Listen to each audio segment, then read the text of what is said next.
about pride, I do. Things get better with time. It's a haiku. These dogs never can die. These tears never gonna dry when I lose you. Some hearts double inside.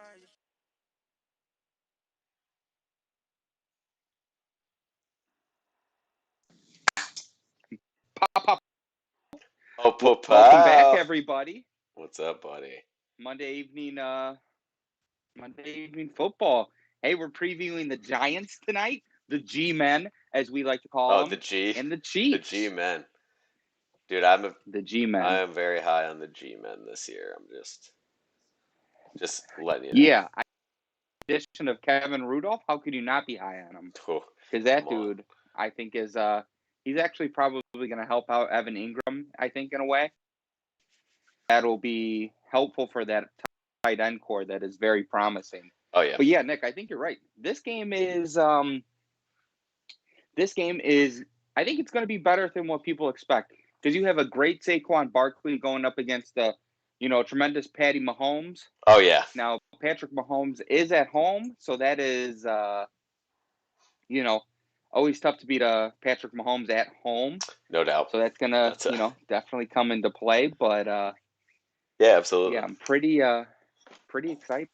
Dude, I'm excited. I'm excited as well. I think this is kind of a fun game for the middle of the season, right? Oh, okay. Nice. Yeah. I was going a little international, a little domestic. Yeah. Okay. All right. Nice. Balance it out. Yeah. I'm more natural, Just a little we're just a little foreign. You can just guess. But hey. Anyway, man, yeah, I think in reality this is actually a game I'm really looking forward to. I'm kind of excited about it for a week 8. So you're right in the middle of the season, and I think that the NFL, this is another one of those things where I think they know what they're doing. It's sort of like what we talked about before. It's almost like they're just aware it's going to be the middle of the year. You're starting to get around the holidays. You're getting in the ballpark. People are at the house, middle of the NFL season, and it just does sort of feel like they have a solid plan for this particular week because it is a matchup of notable franchises. I'm very high on the Giants this year, but even if the Giants are struggling this year, you can see how that game will be a nice primetime game for that time of the season. You can see how they do that. So a fantastic matchup. I think this will be a fun one. I think this is a fun one for player prop bets. I think this is a fun one for all that type of stuff. It's just a great matchup for the middle of the year. Yeah. And Nick, I was actually checking our guys over at sportsnot.com. Okay. Check them out.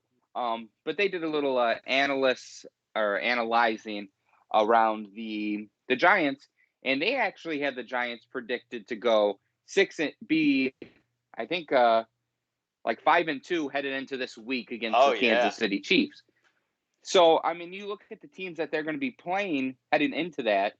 So you have the Broncos week 1. They should probably win that game, or it'll be close, Then you have the Washington football team. Don't really know what's going on there. But they have them losing that game. And then the Atlanta Falcons, who they have the Giants beating the Atlanta Falcons, who are Julio-less. And then they have them beating the Saints. Yeah. And then they have them beating the Cowboys week 5. Oh. And then they have them losing to the Rams week 6. I could see that. And then beating the Carolina Panthers week 7. So heading into that game. Yeah, that's reasonable, right? 5-2 against the Chiefs. That could. Yeah, man, that sets up an interesting game because I would imagine the Chiefs play a pretty tough schedule leading up to that game.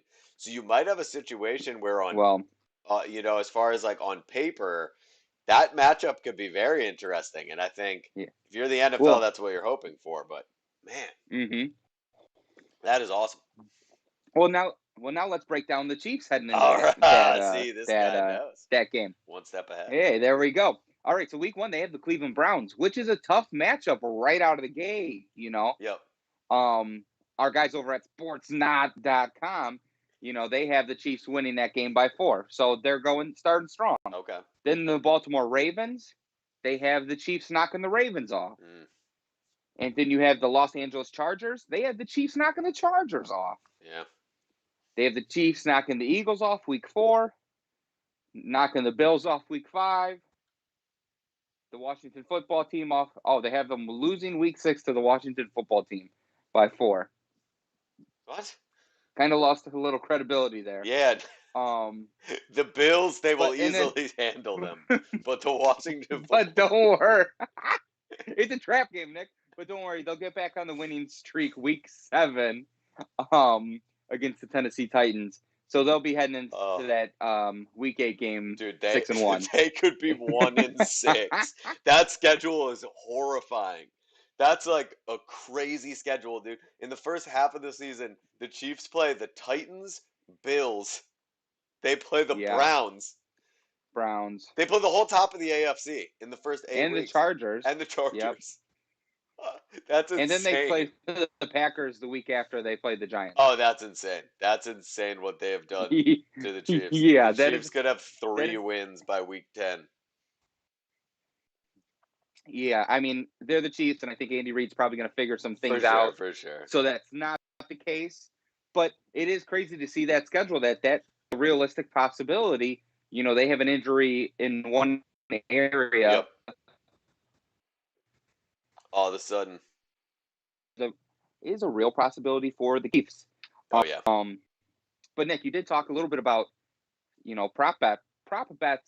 That this is probably a great game for it. You know, I think we'll get to it in a little bit, but I think we're both right.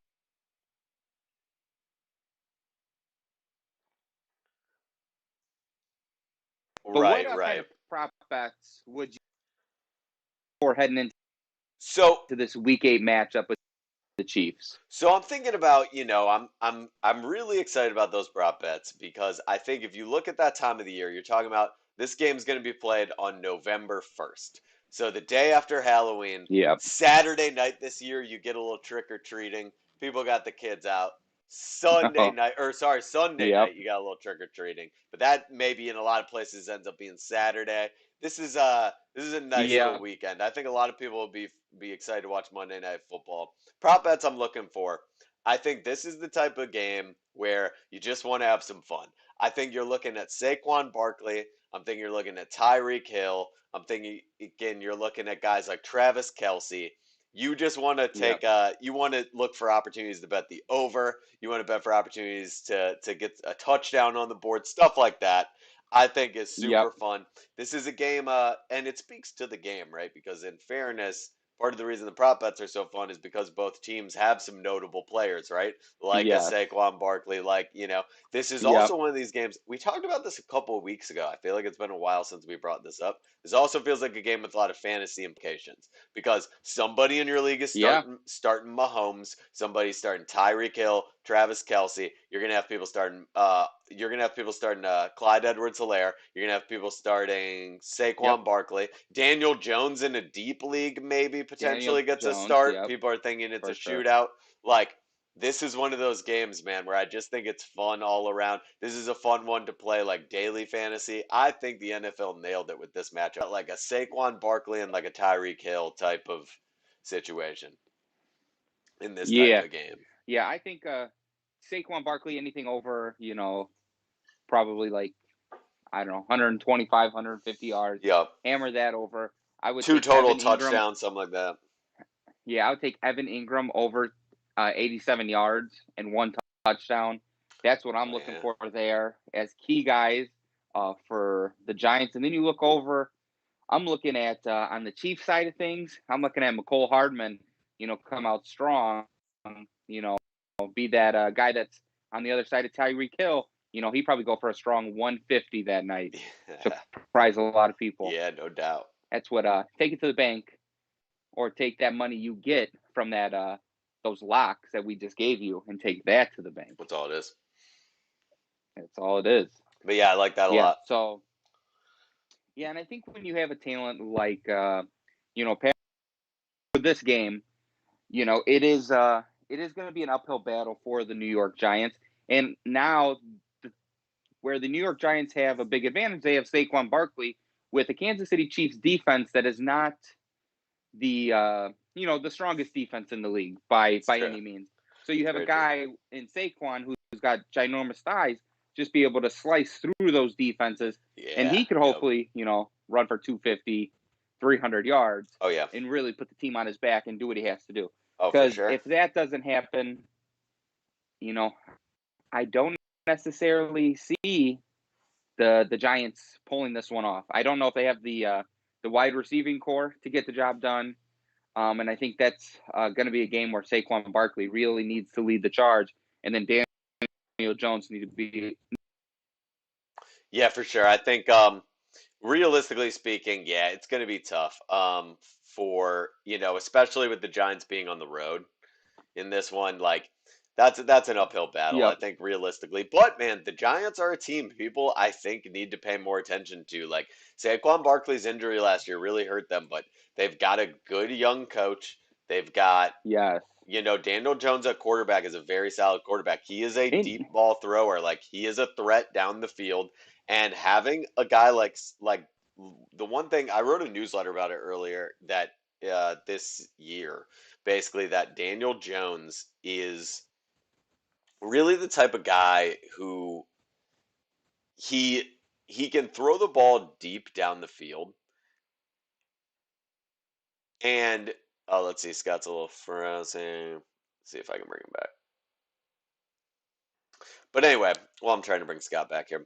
Daniel Jones is the type of guy that I think is there you are. Daniel Jones is the type of guy where I think, with him, realistically, like, he was a threat down the field. I wrote about that in that newsletter. Yeah. And because of that, I think, imagine the fact that Daniel Jones was a deep, threat without Saquon Barkley in the backfield, without being to establish the running game, the particular running game that Saquon Barkley brings to the table.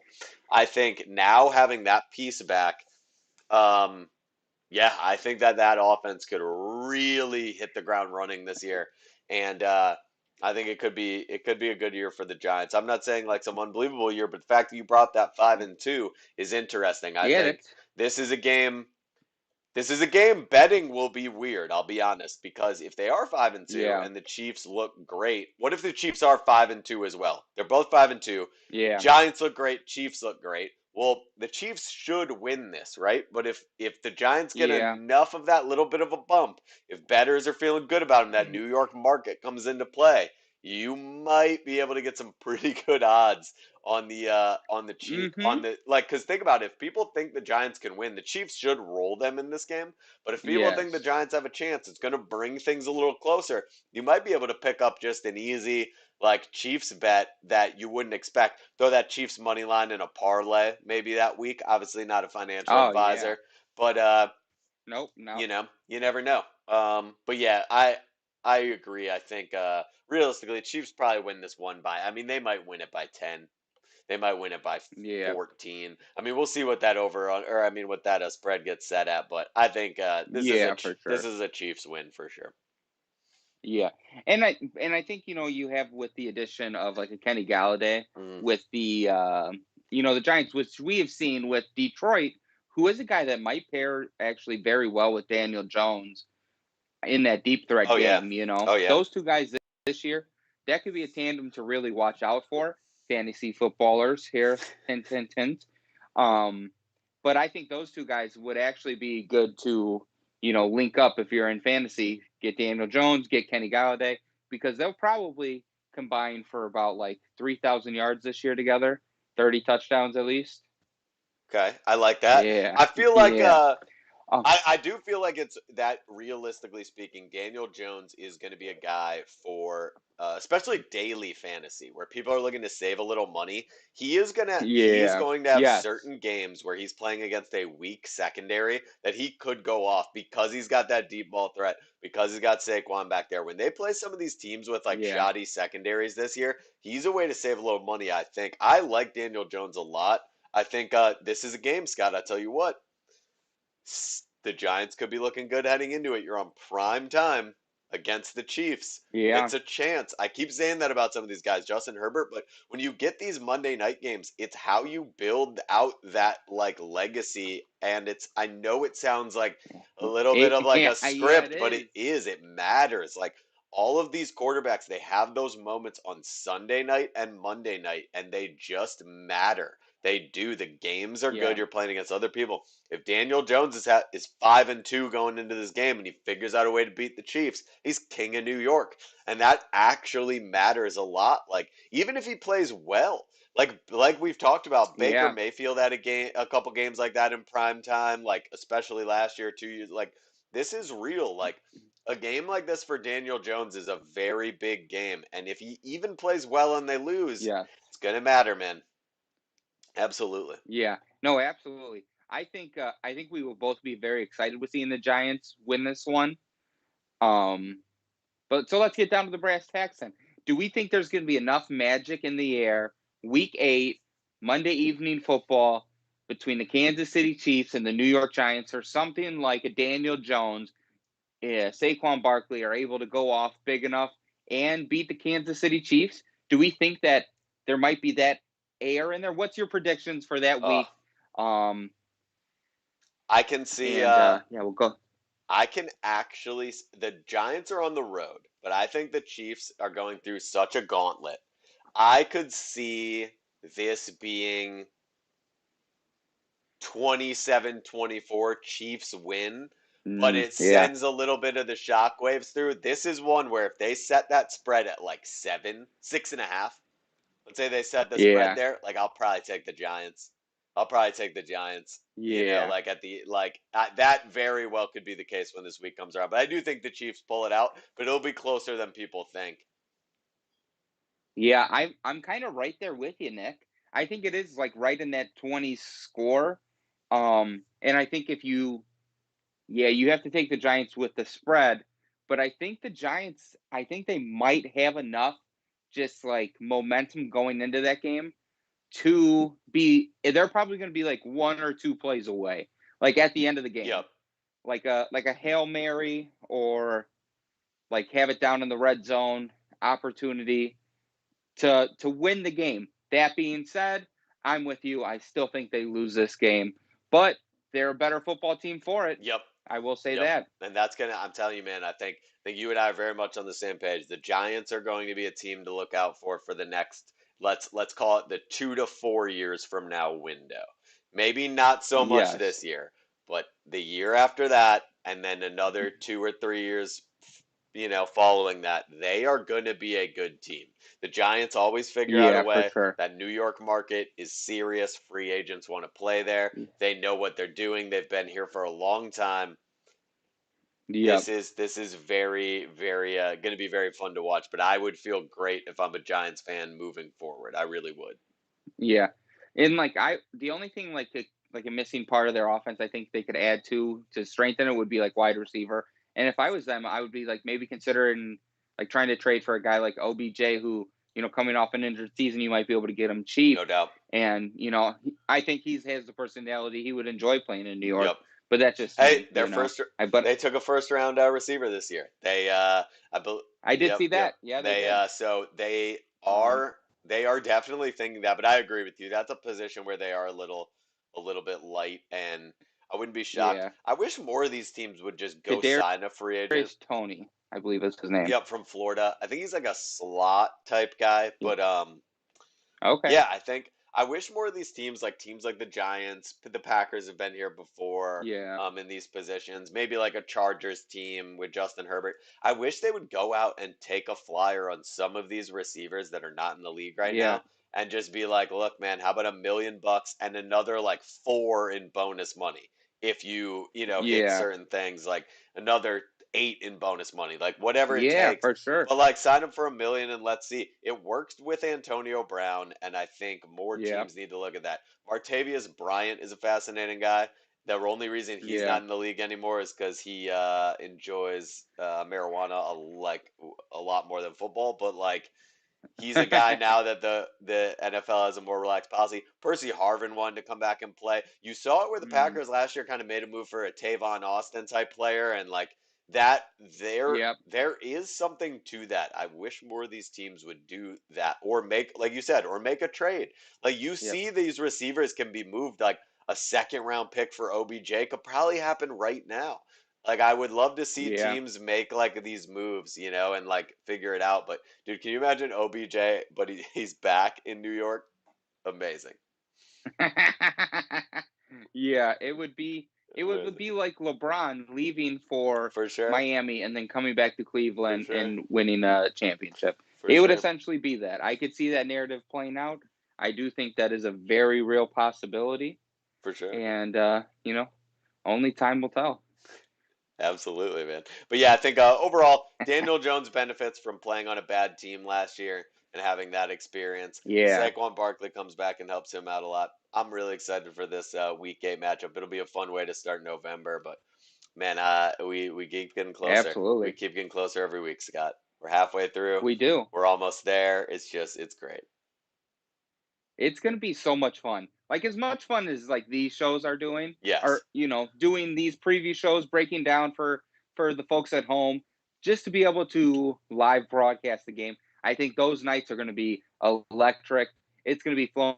It's going to be like we're right in your living room with you, essentially. Oh, it's going to be the best. It's going to be fun time. It's going to be the best. It's going to be great. I can't wait for it, man. I think it's going to be an awesome experience. But, dude, looking forward to it, man. We're getting close. Absolutely. Absolutely. Well, I think that's all we got on the Kansas City Chiefs and the New York Giants for you guys tonight. We'll see you again next week